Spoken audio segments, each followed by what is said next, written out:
Welcome to our 2022 Surveyor 19 BHLE. Starting right in your back bumper here, if you just reach in, pull that cap out of there, and you'll find your sewer hose. Take note of those two ears and the adapter here. It's how you're hooking it up to your sewer system. And the hose itself, once fully extended, is about 20 feet long. Just keeping it stored in the bumper back here to help keep any sort of stench out of the unit, keep things that bit cleaner.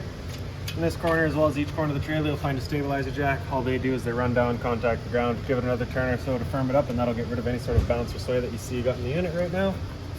Straight up from there is a storage compartment, just wide open compartment for you. Step forward is a short cord inlet, so you pop that open. In the bottom corner, you'll find that little notch. It's going to line up with that notch here. Press those in together, little eighth turn to lock into place, then you get the threaded collar there to really lock it down. And then as you follow the cord back to find a standard 30 amp end there, most campsites have it, you can plug straight on in and you're good to go. We do also provide you with a 15 amp adapter, so if you're looking to plug in at home to charge your batteries or run your fridge, you got the power to do so. Kind of up from there, you'll find your sewer system.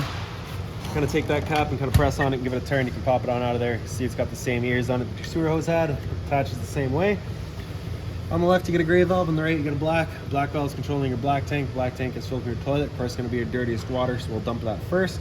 Once that's done, you can come to the gray. Gray tank is filtering your sinks as well as your showers, so typically cleaner water. If you dump that last to help keep that sewer hose as clean as possible. Up from there is the cable and satellite inlet. Coax cable, plug into there, fire up at your TV location. Beside it is the exhaust for your furnace. If you're ever running that, you just want to make sure it's not blocked off. It does get hot. Towards the front's your hot water tank. So all your controls for turning this down are just inside the unit. Before turning it on though, you just want to open this up. Hit that pressure relief valve right there and you should get some water coming out. If you're not getting any water coming out, there is a chance that it's empty. And you just want to make sure that it's full before firing it up, just so you're not burning out your elements. Once you're done, just lock it back down with that keyway. Fresh water inlet right there. Water hose will stick into there. Turn on the water, it'll fill up your freshwater tank. You know that tank is full once it starts spitting water out of that vent there.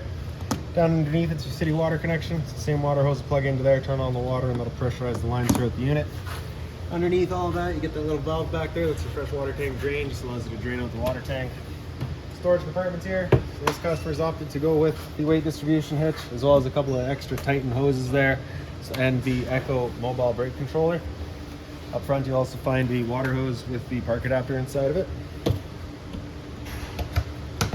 To the front of the unit, you get this little black box over here. That's your battery disconnect switch. So with it off to the side, that's it turned on. With it up, that's it turned off.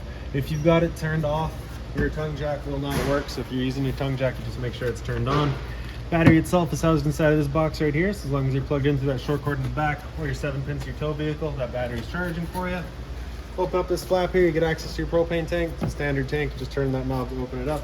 And then in the front here for your tongue jack, you get a light switch, as well as up and up and down and down. Storage compartment here, just the other end of it. So up on the wall here, you do have a dual function light. So you have it over to the right there, that's it in single function. Over to the left is dual function, where it'll use motion sensing to turn itself on. Okay. So once it misses motion for a minute or so, it'll turn itself off, and then it's just automatic. The little jack here is for running all of your stabilizers. And this hose attaches into our spray port right at the back here. So as you pop that open, you get the little ears there, kind of left and right there. It's gonna line up with those guys there. Press them in, little eighth turn will lock it in. Then you get the garden hose end. Once you're done, just kind of pressing on it, and it'll turn on out of there. Okay. Once you're done, you just want to open it up and extend it out just to let any sort of water drain out.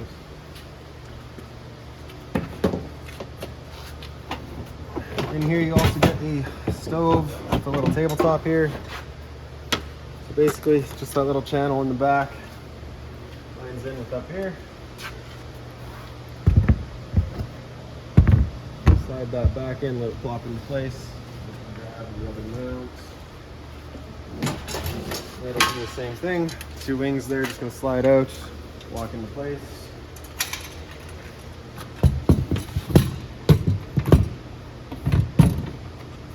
And then we can grab our girdle.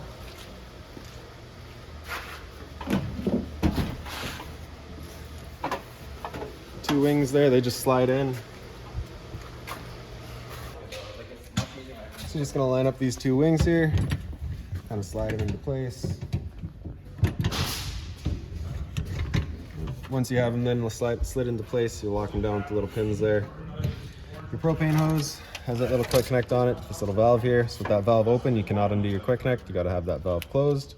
Undo your hose, run it down the back, attach it to our griddle here. And then down through this little hole here, and then straight back through there, we got the same sort of quick connect on the trailer here. Get that lined up and pull that collar back and insert it.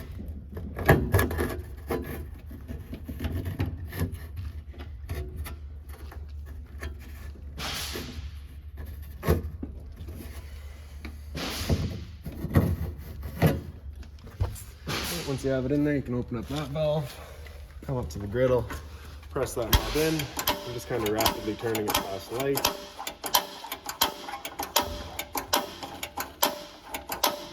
There we go. Once you're done, just turn it to off, letting it cool down, closing off the flow propane, pulling it off of the griddle. Same thing at the trailer frame.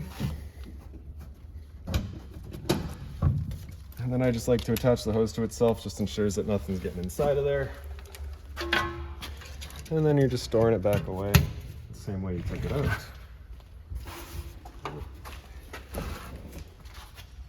a little wing screw just up and in.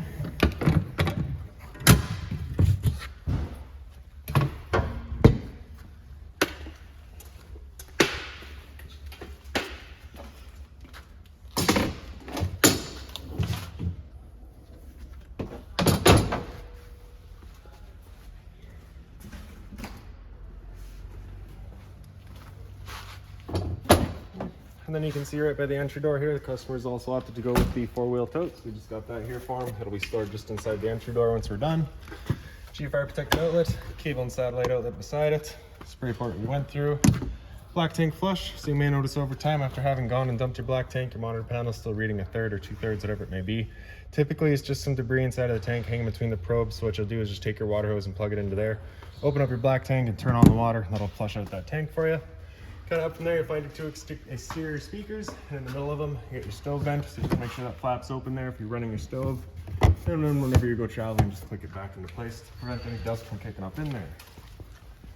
In the back, you get your spare tire, as well as your cargo rack, as well as the ladder there to get up top and check your seals. And in the center, you'll also find a pre-wired mount for a rear view or observation camera.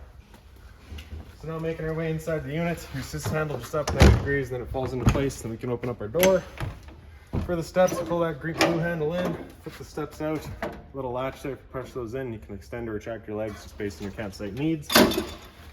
As you come inside, first things first is right on the right, you get your fire extinguisher. That's standard, pull the pin, point and shoot. Up the wall from there, you get your light switches, interior lights, porch light, and your awning light. Your slide out is on this switch here, press and hold out, and that slide will make its way out.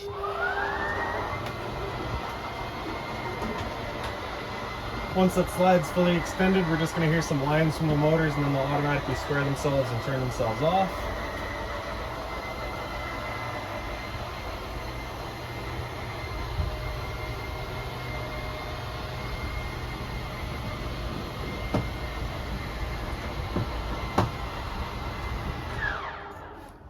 Awning is on the far left there. Press and hold extend, and the awning will make its way out. Once that awning's fully extended, we're going to see a little black flap come down, as well as the black and metal tube. Once you see that, you're going to stop. If you were to continue extending, it can actually wind itself up backwards, in which case your fabric will be underneath the tube, allowing it to hold water, accelerating the growth of mold and mildew. So there's our flap, there's the tube, so we'll stop right there. Now if it were to start raining, it's of course going to be holding some water anyways. What you can do is grab either arm, front, or rear, just pull straight down on it. And you can see that changes the pitch of the awning out at the head, allowing water to then run off. Before bringing it back in, you just want to make sure these arms are back out straight and fully extended, just so we're not running the risk of bending them. And then we can press and hold the track, and the awning will make its way back in. Again, you're just watching to make sure that your fabric goes over top of the tube. And the last thing to keep in mind with your awning is it does catch a lot of wind, so once you get up to about 15-20 kilometers an hour wind, you want to bring it back in, again, just so you're not running the risk of bending your arms.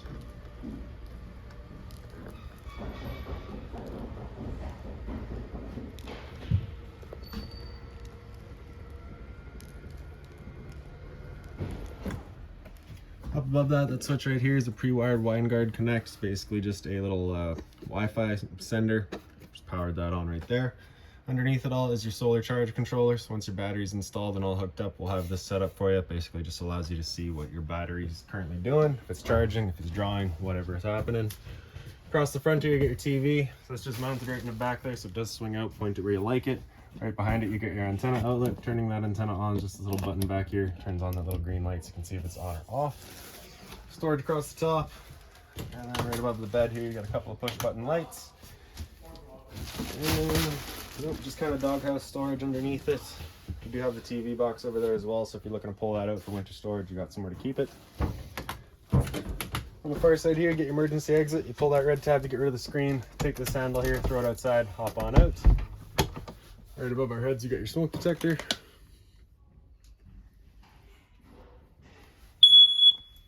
On the side there, you get a USB outlet as well as a power outlet. Into the dinette, you have your light switch right on the side there. Currently set up as the dinette, of course. If you're to take the table, wiggle it up and out of its legs, you can then take the legs and lay them down on the floor. The little black blocks there, the table will sit onto. You'll take your back cushions still in the center to create your bed.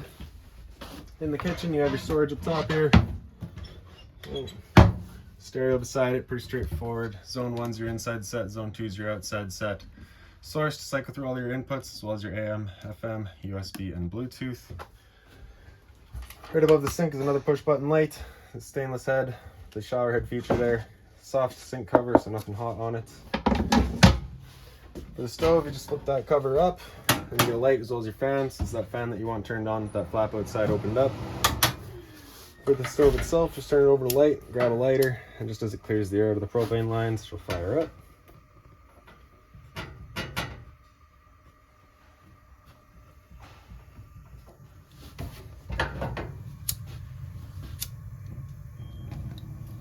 There we go. Once you're done, just turning it off, letting it cool down, and closing it back up. Storage on the side here. You also get the bottle opener up top there. Microwave does also have the convection feature, so you can kind of cook in there.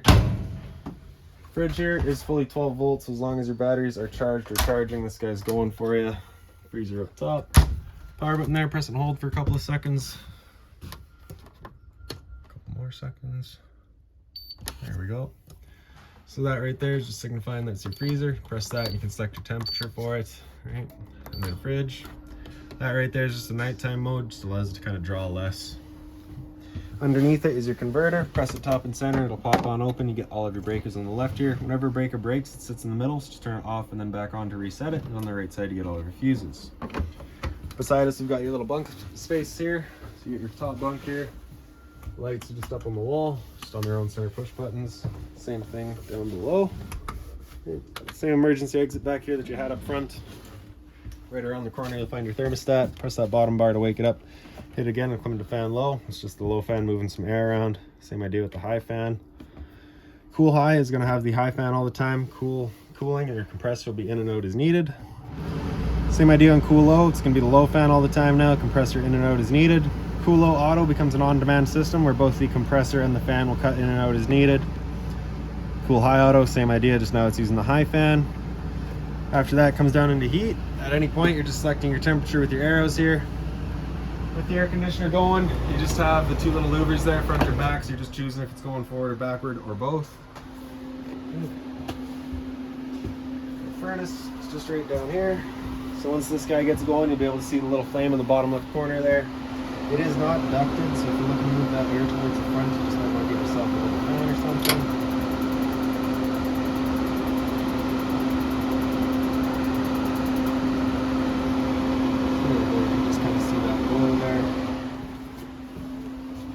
Once you're done, just press that bottom bar again and come down into off and just turn everything off. Straight down from there is your LP detector. Propane's heavier than air, it sits on the floor. That guy detects it and starts going off just like a smoke detector would. And then into the bathroom, your light switch is right on the wall there.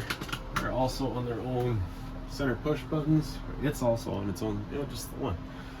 Right above our head is the roof vent. Turn that knob to open it up. You get the switch in the back there, turns on the fan. For your toilet, flips on open, you get your flusher on the right side there. Up on the wall behind it is your GFI protected outlet. Test on the left, reset on the right. If you ever have outlets that don't work, it's the first thing you should check. Medicine cabinets here. On the side here, there's a little elastic strap, sits into that tongue there as your travel strap. Hot and cold water at the sink. Down underneath it, you get your heated holding tank, so you get your fresh, your gray, and your black. Basically just a little stick-on pad, just creates the heat, prevents them from freezing up in the winter. Water heater on gas is right there. You turn that switch on, fire up on gas. If that light there were to come on, it's just letting you know it hasn't fired up. At that point, it's off and back on to reset it. Water heater on electricity is right in the center there. Water pump is on the side. Turn that switch on, turns on your water pump, drawing out of your fresh tank to pressurize your lines.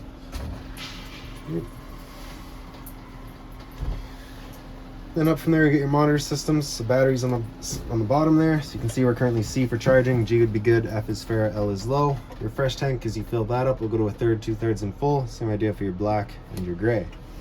Shower is right behind me here. You get your hot and cold water course, standard head and hose, and then just this little bit of storage here.